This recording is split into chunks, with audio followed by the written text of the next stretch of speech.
Assalomu alaykum. Yaxshimisizlar? Qandaysizlar? Sog' salomat, hormay tolmay, dehqonchilik, bog'dorchilik ishlar bilan charchab qolmayapsizlarmi? Bugun 8-aprel.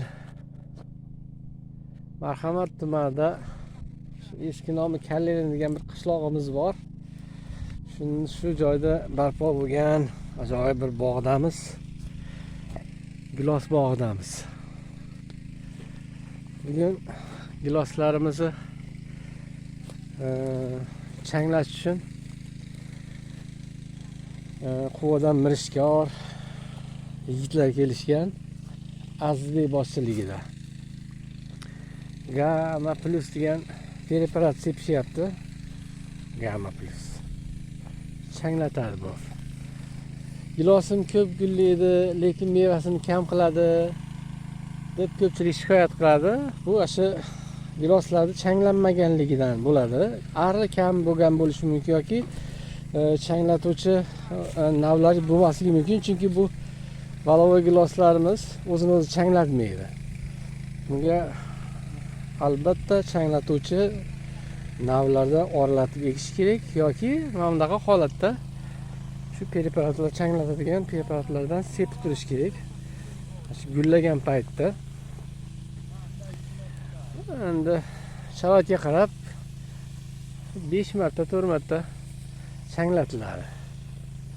Shundan keyin o'sha aytilayotgan muammolar, ko'p gullaydi, kam meva qiladi degan shikoyatlar bartaraf bo'ladi, xudo xolasa. Asosiy sababi changlanmasligidan bo'ladi. Ana o'zini komandalar bilan kelishgan yigitlar javlon urib boshlashgan ishlardi bugun, xudo xolasa. Hormanglar. Azizbek o'zi olibdi ishqolni.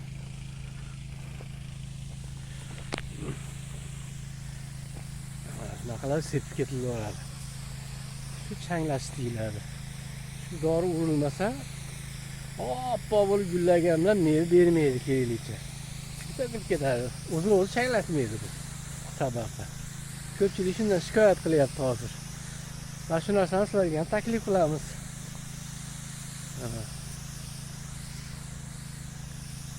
Shoshilmay atrofdan aylantirib, yaxshilab erinmasa aylantirib sho'mitiriladi bu. Endi ozgina rasxod bo'ladi va iloji yo'q. Chiqimsiz kirim bo'lmaydi. Bersang olasan. Endi avvalo eliga sababini qilish kerak. Bular endi yillik tajribalardan kelib chiqqan ishlar. Endi quvada bu narsalar eskidan suvda o'tib kelgan. Endi bog'dorchilik quvada ancha rivojlangan.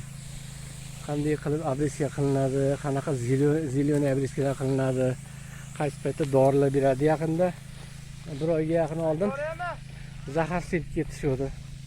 Endi mana gullarga mana holatda nima berib ketishyapti preparat.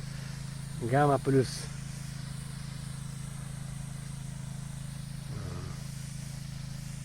Shunaqa.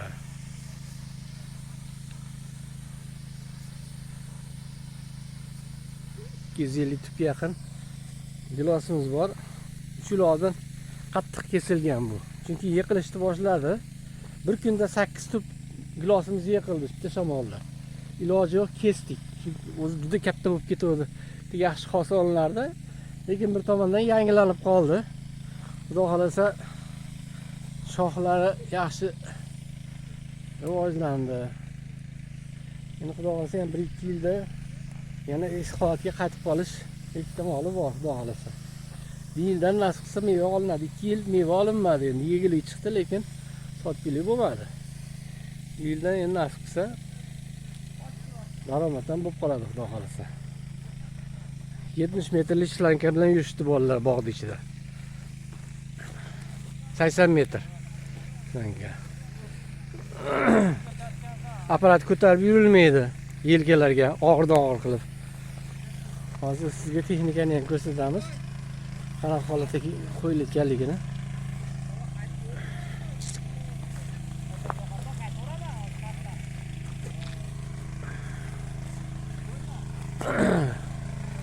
Shlankadan olib ketyapti bolalar. O'sha yoqqa qarab.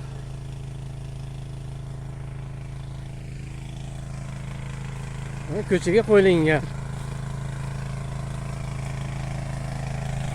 karcher.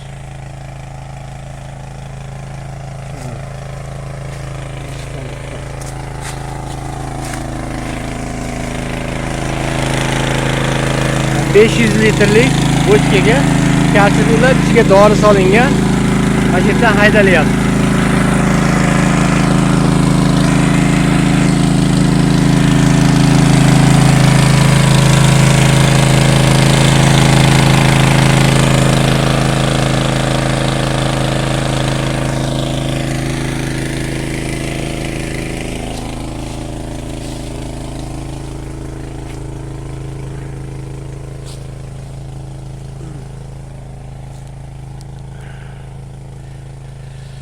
Shunaqa ishlar bog'imizda bugun 8-aprel. Yog'inli kunda o'tdi, xudo xolasa.